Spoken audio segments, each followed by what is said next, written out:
Welcome to Elevating La Cultura podcast, a space where I talk with Latinas who are passionate about what they do and are willing to share that passion with others to change the narrative, especially for the next generation. Each season is centered around different topics, but all with a Latina perspective. Welcome to Season 7. I'm so excited to share these stories and hope they will offer encouragement, wisdom, and be something that you can relate to. So vámonos, and let's get into it. Today we have an amazing duo, and I'm excited to elevate their work in sustainability. Aidee and Monica are the co-founders of Volverde. Volverde is an online marketplace of carefully curated, beautiful, effective, low-waste products for your body and home, sourced from a variety of responsible, diverse brands. They exist to make it easier to discover sustainable product swaps, shop responsibly, and minimize plastic waste. They celebrate the sustainability traditions of our Latine culture. Low waste was the way of our abuelitas, and it will be the way of the future.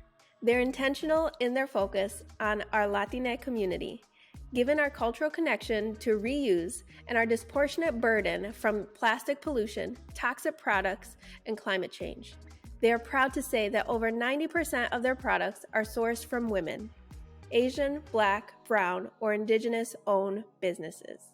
Get ready for an amazing conversation. Hi, I am so excited for my next two guests. I have known Monica and Aidee for maybe a year now, around a year. And when I first met them, I was just so inspired what they were building and have just been so impressed with the growth that they've had over the past year. And so I knew I wanted to have them on to share their story and to inspire our listeners and to share the amazing work that they're doing. So why don't you guys go ahead and introduce yourselves? Yeah, so my name is Aidee, or some people call me Aidee. A little bit background about us. We are sisters. There's actually 5 of us. We're Mexicanas. And a little bit about myself. I studied electrical engineering at UIC. And before starting Volverde, I was an electrical design engineer where I was working on nuclear power plants in Michigan. So that was fun, but decided for a change. And then a little fun fact about me is I'm a big nerd. I love reading science fiction and watching science fiction. And I'm a new mom to a 2-month-old. Yes, she's a badass. We can say bad words on here. Yeah. So I'm Monica. I'm like Aidee said, I'm a sister. I'm the eldest. Aidee is like the second youngest. So I remember when Aidee was born, when she was brought home. A lot of really great memories. I studied. Basically my whole career has been in financial services and financial technology. I studied economics and was going down this other path, thinking I'd be in financial services all of my life. I've been in it for 12 or so years, and really just got to this point where after being a mom, and really trying to be more sustainable in my day-to-day, cutting my plastic use, got really inspired to fill a void in the marketplace. I never thought, I'd always wanted to be an entrepreneur, but I never thought it would be in this space. And I just, but it just, once that idea came to us, it just really clicked, and really excited to take the dive. I'm still working full time and doing this, as my passion project. Aidee's really leading the force on the day-to-day basis. But it's fun to kind of have my work, my 9-to-5 work life, and then my fun nighttime, weekend time job. I'm also a mom of 2 kids, and I love live music, going to concerts, salsa dancing, banda music. I'm a big geek for anything that involves a tuba, some timbales. So that's a little bit about me. That's amazing. Both of your backgrounds are so interesting. I'd love to learn what brought you to where you are today with building Volverde. Yeah, I think, we, as I mentioned, we were both kind of living on this, from a just a consumer perspective. Both of us are consumers of sustainable products. We had been for some time, albeit differently. Me as a mom, I was very concerned about the plastic that my kids were around. I started just being aware of all of the plastic that, they were gifted as toys and putting in their mouth. And, so like I started on that, man, what's in plastic? And like, is this really safe? And why, what do I do with all this plastic once they grow out of it? And so I kind of started, leaning into it from that angle. I cloth diapered my kids and, was really trying to be more conscious of the waste in our home. And then I think, had her separate journey. So we both were trying to be kind of living more sustainable in our own ways, which is a nice representation, I think, of like, there's no one way of doing this and there's no one way of arriving to it. And we were just kind of, doing our thing with our careers and our families. And we had always kind of joked, but not joked about being entrepreneurs together. We have a really good connection. We work really well together. And we just always kind of talked about it as like, oh, wouldn't it be cool if one day we did it? And really just, I thought I would just be in my career and that would be, I was just going to be in, financial services all of my life. But then this idea came about, and that's really when it was such a compelling idea that I texted her, I was like, hey, we should do this. And she immediately was like, yes, let's do it. There was no hesitation. There was no, I think the idea really spoke to us personally. We did some research, obviously, and we spent a lot of time researching and really understanding the marketplace. And we were like, there's a real opportunity here. And so we jumped into it. And I think both of our backgrounds really allowed us, like Aidee is very technical and she can figure out anything with our, website. And, she's got that proclivity to like really understand how things work and operationalize things. And that like we need someone that like really can operationalize an idea, right? I have that background. My background is more in direct to consumer.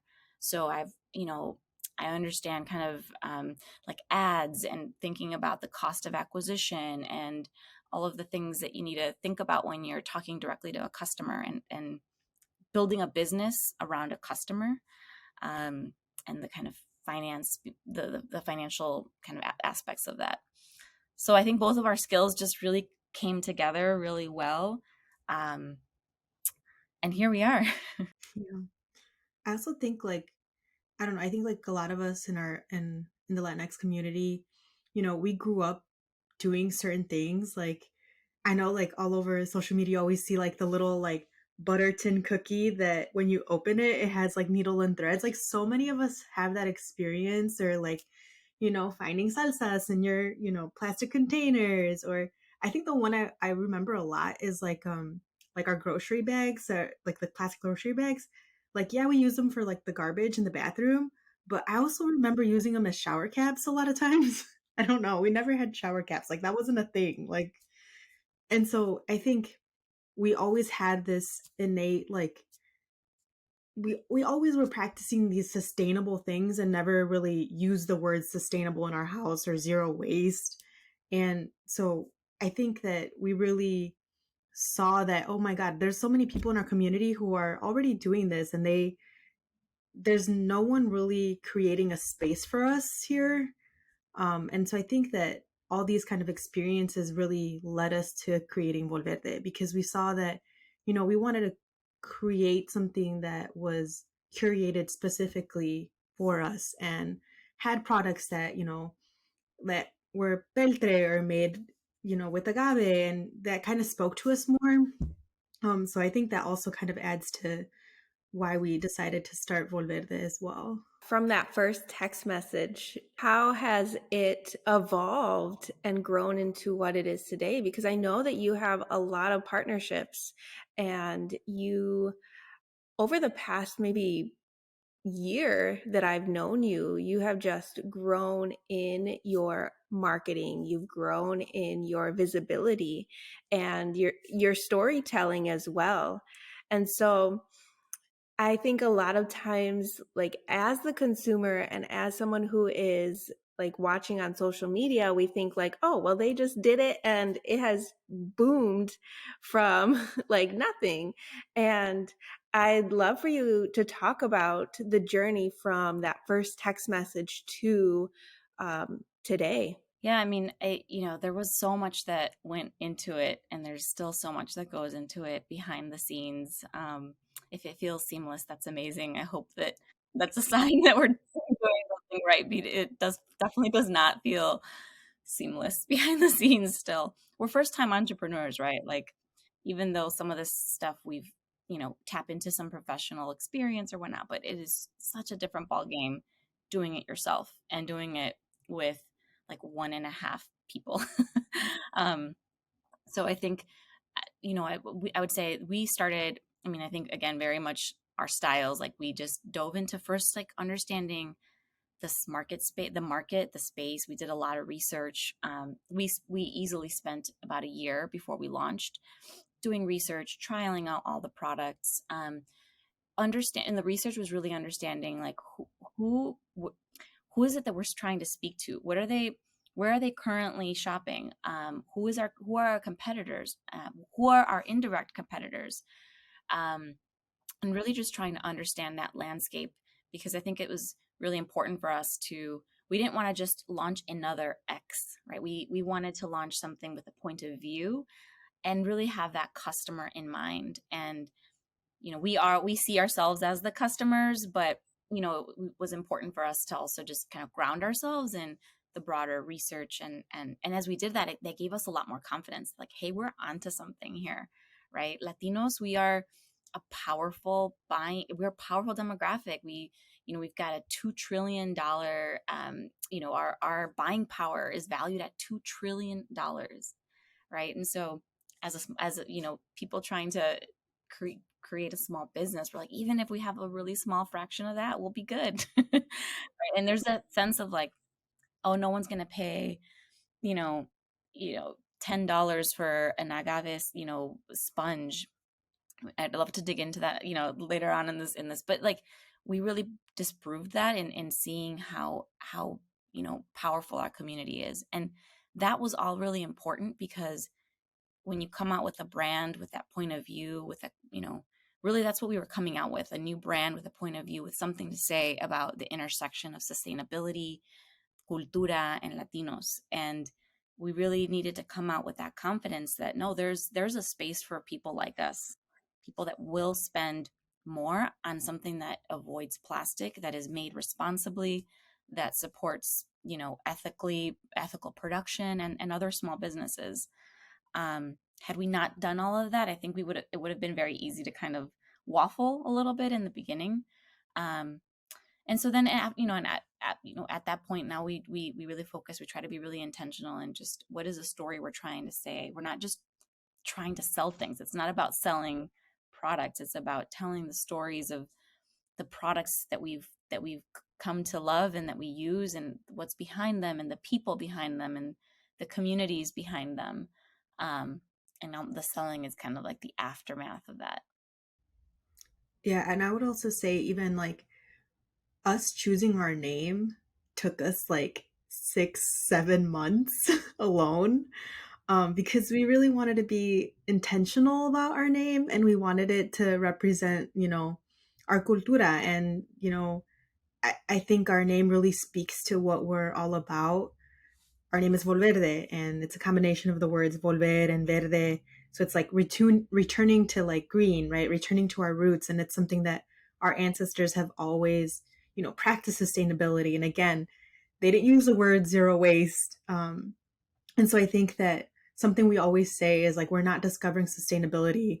We're embracing it by going back to the basics, just like our abuelitas taught us. Like that, you will see that a lot in our posts. And I think that spending the time to choose the right name for us really helped with our storytelling. And it's really easy to now, like, okay, like it makes sense to do this social media post because it represents, what our abuelita taught us, kind of thing. Yeah, I think a lot of times we have, or it's this idea that like zero waste or living sustainably is trendy or new and it's become popularized by influencers when really like this is what we've been doing for ever. Like it's not new. And I don't like this picture that's being painted of like, oh well, we're like just following the trends, or this is a white thing to do,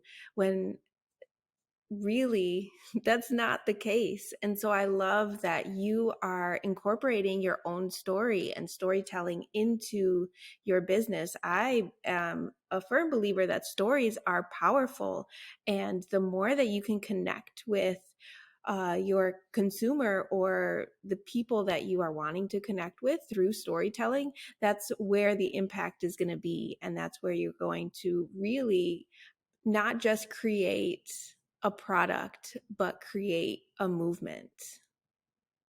That's what we hope. And I think it's funny when I hear you say that, it's really clicking to me that a lot of this is very much tied to just our personal journey, right? Our personal story, all the things that led us to even be in a position where we have professional degrees. Like I have very often, I mean, we were the only Latinas in our, advanced math class. We were the only, Aidee was probably, I'll let her speak for her, but like, the few Latinas, the few women, one of the few women, if any, in, the room and in college and for the professional setting. And so there was always, at least for me, I always felt like, even within our own community, there was a little bit of this judgment of like, oh, you're taking calculus, you must be like white, right? That must mean that you're somehow less Latina or less Mexicana. And I'm like, I was born in Mexico. I just got my papeles last year. I mean, but like that sense of having to prove Latinidad through, or your roots by what you do and don't do. And so that I always found that really problematic to say, like, why is our standard of what it means to be Latino, so low? Or, it's almost like having to defend ourselves for being, for aspiring in education, as if somehow that means we are less down or less. And on the contrary, should be an identifier that we are Latinos, exactly, and we are pushing the boundary there in that conversation. And so I think there's something similar about this, where we're saying we're spinning that notion of what it means to be sustainable and Latino, and that those are the same thing. You're not choosing one over the other. It's not that black. It's not black and white like that. And because we hear comments like, oh, no one's gonna, Latinos aren't into that. Latinos are. It's like, no.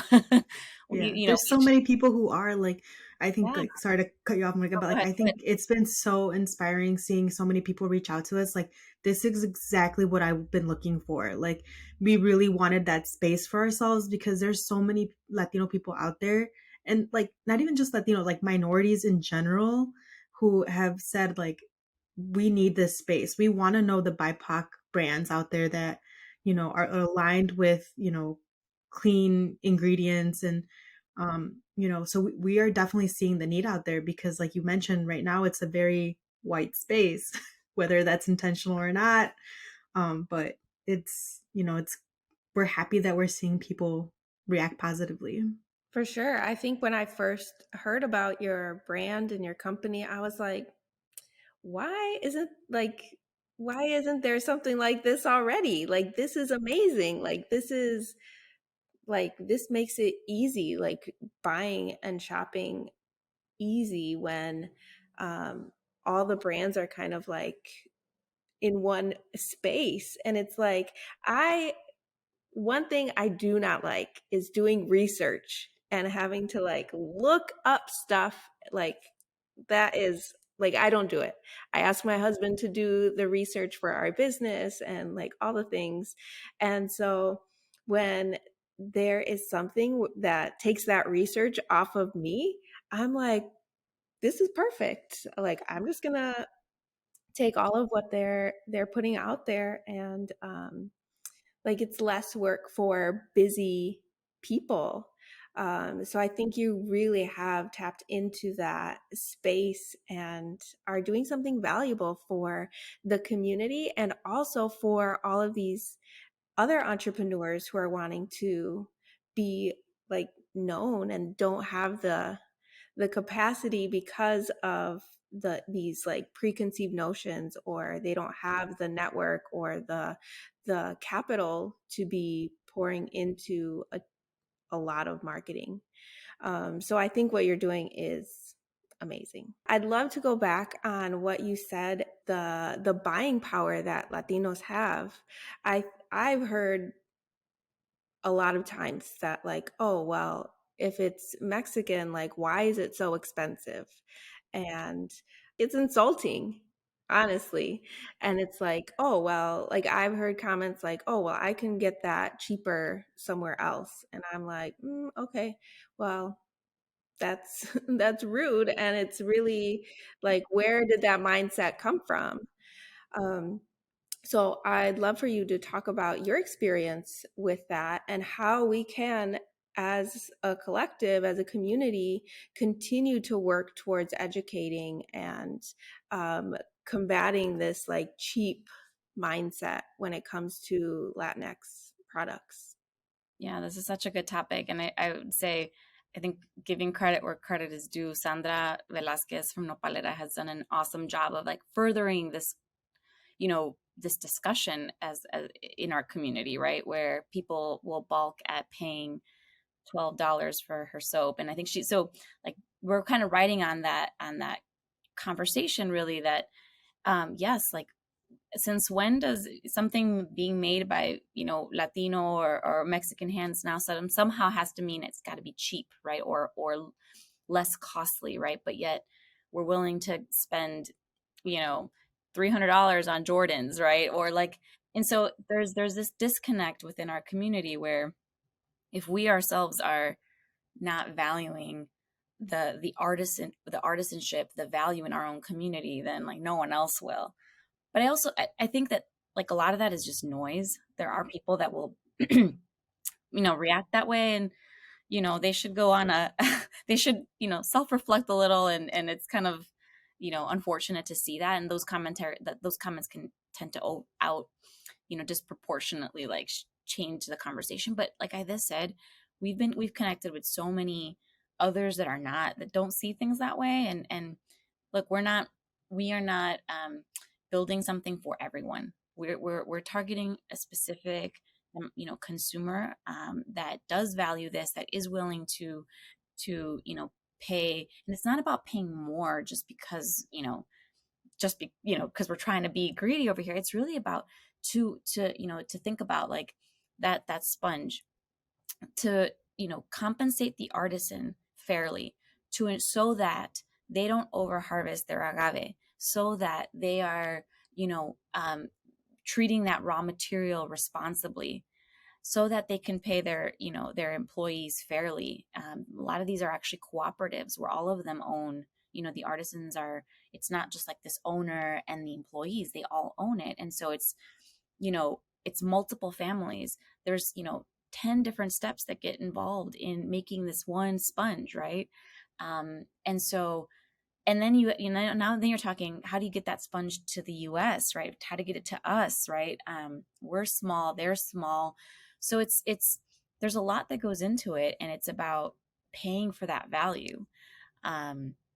So I think the customers that have found us get it, and they buy from us, and they continue to shop with us because they get it. But I think it is, we were trying to that's part of what we're trying to do with our storytelling, is that highlight the value and really make it a kind of a no-brainer decision to say, yes, I understand what I'm getting out of this. It's not just a sponge that you think about like swapping out for your plastic loofah that you get for $2. I mean, and we should think about that, hopefully. And as we tell the stories about like what it takes to make that one agave sponge, we think about, well, what went into that loofah, right?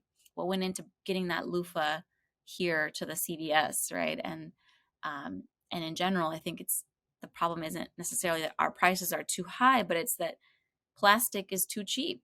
and it's not properly accounting for the environmental, the social, the impact on communities. Um, and we're hoping to change that conversation. Yeah, and I think just to reiterate Monica's point, like we definitely, I think humanizing the people behind making this really helps, and I think we try to do that through our storytelling, as Monica said, because I think that's really important. Like I think for me, like thinking about who made that plastic loofah, like who really made it. Like, is this made by a little kid somewhere in another country? Like that's sad to me. Like I don't want to be supporting those type of labor practices, and I think that telling more stories like that will really encourage people. You know what? I can spend an extra, $5 on this sponge. And I think that the people who really care about those things are gonna start asking questions about their products and where they come from. I was actually just telling I this on Friday that my one of my goals for the year is to splurge on Latina owned businesses, because I was just even thinking about like my own shopping habits. I don't spend a lot, I don't buy a lot of new things. But when I do, I notice I'm like, what companies am I supporting with my, with my splurges? What businesses am I supporting with my splurges? And in thinking about that, it's not even that I'm trying to only support, white men, but it somehow happens that like most of my money is still going to, it's not supporting diverse businesses. And so one of my goals for this year is I've got like a bucket list of um of businesses that are producing high quality beautiful products that are splurges, but I want to support them and really put my money where my mouth is. And um but I think it's even just going through that exercise as a consumer ourselves and really thinking about, where is my money going? What businesses am I supporting? Because with every dollar you're voting, what business will be around in 5 years, right? And um, I want these amazing women, mujer, Latina owned businesses to be around. So take my money. Yeah, for sure. I think it is our generation that is doing a lot of the mental work to shift our mindsets, and it is so exciting to think about even the next generation, and it will already be like a practice that they're used to. uh, so with that said, like, are there any other biases or limiting beliefs that you have had to work through because they were maybe passed down from the previous generation, that you're saying like, oh well, let me just change that? Like, I understand the history and the reason why you might think that, but let's change the story, let's change the narrative, for ourselves, for the next generation. I think, I mean, a lot of it was, we as the genesis of this, right? Where when we closed our eyes and we thought, okay, what is, when you close your eyes and you think about, what do you think, who do you think of as like the hero of sustainability? You know, our abuelitas aren't necessarily the first person that comes to mind, and or our connection to our moms and the way we grew up, and that just even that bias of shifting the story from, and like our, the way that panned out in our childhood was they were being sustainable, not by choice, but really because it was out of necessity. And but that doesn't take away from the fact that it was still, they were still living a truly sustainable lifestyle, not just like, let me just like buy this one bamboo toothbrush. No, it was like a whole lifestyle, right? And I think there's something vulnerable about going back and saying that those were hard times, and those memories may not always feel good. We think about, when you think, we kind of laugh now as adults, but there was shame in thinking about how much, we wouldn't ever have new clothes. We would always be, shopping at the thrift store at La Segunda. It was not cool back then. Or like, we couldn't afford like new paper covers. We would use the Aldi bags as to cover our books, and like people knew we shopped at Aldi, so we were the poor kids in the school. There's some tough memories that come along with that, and it can be hard to say like let's celebrate that, and that line between recognizing doing those things out of necessity, and that maybe the negative associations that come with that, but it's incredibly freeing to us to now say that's actually something that taught us resilience. It taught us to be mindful of our resources, and there's something to be learned and to be celebrated about that. So I think we're working through that even in our own storytelling, like how being vulnerable with these memories that, they're not always rosy. And we're not trying to, make them cliches, but really tap into what we've learned out of them, and that, we hope our kids can, take some of these practices themselves. Yeah, I also think like something that we really talked about a lot when we were first starting up and we wanted our brand to really represent this is that this notion of like when you think Mexican, you think like piñatas and like tacos and like don't get me wrong, like tacos are delicious, but like they don't represent everything Mexican. And I think we really wanted to showcase how, modern like Mexico is. Like when you go to Mexico and you go to these museums, it's like beautiful. Like these artisans, like all this work is so beautiful. Like, and I think it's not always being showcased that way. A lot of time you just see these really ugly like prints here that like represent Mexico. You're just like, all right, that's a sombrero and like some maracas, and like that's not what we're about. Um, so I think like getting people to realize, that when you think of Mexico, you can really think about, beautiful, modern, but with that influence of our culture. So, That's such a good point. I totally forgot about that. yeah. Like it was hard for us to find Yeah. get our branding right because, like I just said, we wanted it to reflect us as Mexicanas, but and I don't even want to say but modern because again that reinforces the notion of what we wanted a more nuanced celebration of modern Mexicanas because that's who we are, and it was incredibly difficult to find a branding team that could support us on that journey and get it and really get what we were. We finally found a great team that's helping us visualize the concept here, but it was something that was really interesting to just see how like the people wanting to jump to the like no maracas, no piñatas. And those of us that are like of this generation, we get it. We know what we're talking about. Like even just looking at Karina's face, like yeah, I know what you mean. That's who we want to talk to. That's who we want to speak to, and want our brand to really say like, oh yeah, I know. There's that nuance in the feel and the look, and it's for me, and it's not characterized by these cliches.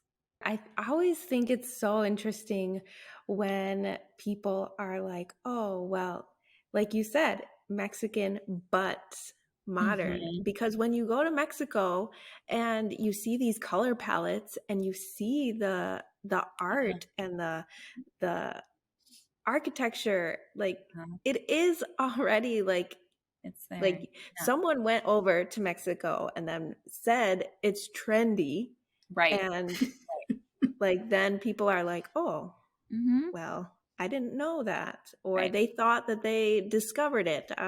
Right. Sounds similar to a lot of what Right. happened to us. Sounds tough. Same with like our foods and our Mm-hmm. drinks, and yes, Right. I could talk about this all day, but I am so glad that you have brought that up and that we are talking about it, because I don't hear it talked about enough. And I think the more that we bring awareness to it, the more we can start changing that narrative, that it doesn't have to be, oh, Mexican butt. Like, we are not sombreros and maracas and piñatas and margaritas. Like, that is such a small way of thinking about our culture that I believe is attributed to the marketing that was done in the 70s, 80s, Right. 90s. And it is our generation that is saying, like, that's not No, it. no, no. Right. So I And it love it. ties I back to love, like, it ties back to the value, right? That, yeah. that like we are celebrating that we are valuable. We are, we are trend makers. We are trend setters. And so you're buying from a brand that celebrates that is that. So, it all kind of connects to the conversation we were having earlier. Yeah, for sure. Well, I have seen your business grow the past year, and so I'm excited for what is to come. But why don't you guys share what your big goals are for the year? Yeah, so I think we really want to continue expanding our product line and, continue providing sustainable products from women and BIPOC owned brands. And so I think that's something that we really want to focus on is getting a wider selection of different products on our website for sure. Yeah, and just, we're not even a year into this business. I think we want to be that go-to shop for people like us who care about sustainability in a holistic way. And so we want more people to know about us and get our word, get our name out there, and continue really shaping. I think, for us, it's really like our long-term goal is to shape the narrative, to change the way people think about sustainability. Who is sustainable? What is sustainability? Who's the face of that? And make a space for people like us. So if we've done that, regardless of what happens to the, business, that is success in our view. And we hope to continue having that, pushing those conversations. I love that. So, what encouragement or advice would you have for the next generation?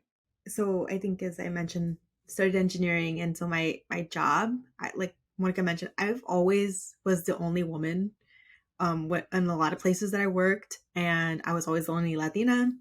And I think one of the things I had to learn very early on is to speak up and advocate for myself. I'm like an introvert, and so speaking up was always very, very hard. But I always told myself, like, you got to be positive, and like in my head, give myself that positive self talk. And I think that's like really, really important um, to do at all times, like regardless in, professional workplace or, outside with friends and family. I think it's making sure that you're speaking up for yourself and, listening to yourself. And, I had some very uncomfortable conversations a lot of times with bosses, and but I was always very proud of myself at the end of the day when I spoke up about something that I saw was wrong, and I never regretted it. So that's my encouragement. I hope everyone is speaking up. Yeah, I love that. I think, for me, I'm still working through this, but it's almost like one of the things I'm telling myself is, think about like, what are your biggest assets? What are the biggest, so it can be very easy to think about all the things you don't have, all of the reasons to not pursue your dream, to not pursue your idea. There will always be a long list of things, not reasons to not do something.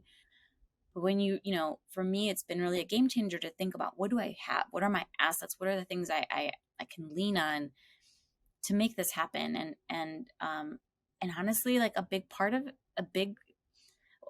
one of our biggest assets is our time, our energy. Just waking up with an idea, having the time to pursue it is in and of itself an asset. And nothing will prepare you, no matter how, I think back in like all of the things I would tell myself what I needed to do before I could become an entrepreneur or to get ready for it. It doesn't change that it's still going to be hard. It's still going to be difficult, and there's still going to be a lot of trial and tribulation. So there's never that perfect time. But really like lean into what you have, and how are you just thinking, intentionally about how you want to use your time. How do you want to use your best time, your best energy? And I love that this generation is really walking away from these old school notions of what success looks like. And, to me, really just reclaiming my time, reclaiming where my energy goes is a big part of like the work I'm doing internally to unlearn the toxic it's like toxic behaviors that keep us trapped in a job that maybe isn't fulfilling, or so I would just say like lean into what you have and embrace it and own it, and take the dive. We need you. We need your voice and your skills out there. I love that. That's perfect. If someone is wanting to start this journey of exploring like sustainable products, how would someone like get started? I think sometimes we don't do things because it might be overwhelming to think like, oh, well, I have to switch up everything at the same time.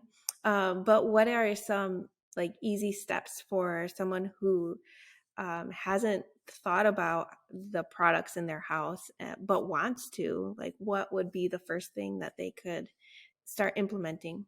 Yeah, for sure. So we actually have kits on our website that makes it really easy for you to get started. But my favorite thing and what I did, because I found it to be the easiest, was that we have these little lunchbox napkins. They're like little squares. And to me, I'm like, all right, I'm going to use these napkins instead of using paper napkins. Let me try this one step first.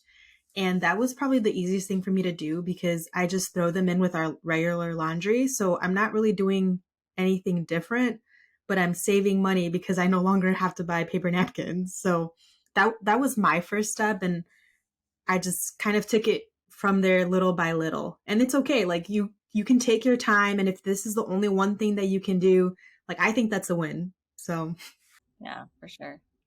Yeah, I think there are a lot of little easy things to do. And I would just say like, one there's still, I think, some work we need to be doing to normalize this behavior. I think I have talked about like people will be like, oh, you're using cloth napkins, not paper napkins, or like, my suegra will still come over and like swap out my cloth paper rolls with like paper napkins, and I'm like, no, no, no. So there's still it's not a lot of it is actually just normalizing it, and normalizing that behavior that we reuse in this house, and it's okay. It's, we wash it. So I just want to make sure, like, we talk about that it's not just about the product that you use, because if you only use the product once and you get shamed out of it, then it's not good for anyone. It's really that mindset and the courage to say, I love you, suegra, but we are going to reuse, and here's what, and it doesn't have anything to do with like my, it's not about say like necessarily like being cheap or about it. It's about the planet, and having those conversations can be an interesting dynamic as part of this too. Yeah, well, thank you for sharing that. I'm sure that it will benefit our listeners to know that it's not complicated. I think a lot of times we complicate things. But where can people find you? yeah, so we post a lot on Instagram. That's probably our main platform. Still trying to figure out TikTok. It's complicated. But you can find us at _Volverde _ and you can also subscribe to our newsletter very easily on our website. And I would highly recommend that because we're coming out with some, Earth Day events and sustainability kits. So we always let people know first on our newsletter versus social media. Perfect. Oh man, everyone needs to go follow you on Instagram. I just love the content that you put out there. It's so relatable, and it's just heartwarming. Like, it's not just like, I really love the stories that you share vulnerably. It's beautiful. Yeah, thank you. Thank you. All right. Well, I am so thankful for your time and for this conversation. It has been an amazing morning. Thank you for waking up early and recording with me. Thanks. Bye. Bye.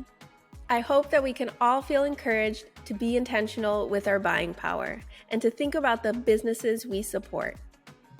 All right, if you haven't joined yet, please join the Elevating la Cultura Comunidad on Facebook, where we can continue the conversations we have on the podcast. And sometimes I go live spontaneously, so if you're wanting another way to connect with me and go deeper on the episodes and talks we have on the podcast, join the Facebook group. Okay, amigos, there'll be a new episode every Tuesday, so after you listen, feel free to take a screenshot, post on Instagram, and tag at Elevating la Cultura, or send me a DM. You can also comment on this YouTube video if you're watching online. I always like to hear from people and how they resonate with the stories that I share. So leave a review on Apple Podcasts so we can get more ears listening to these stories and we can continue elevating la cultura. All right. Enjoy the rest of your day, afternoon, evening, whenever you're listening, y nos vemos next week. Bye.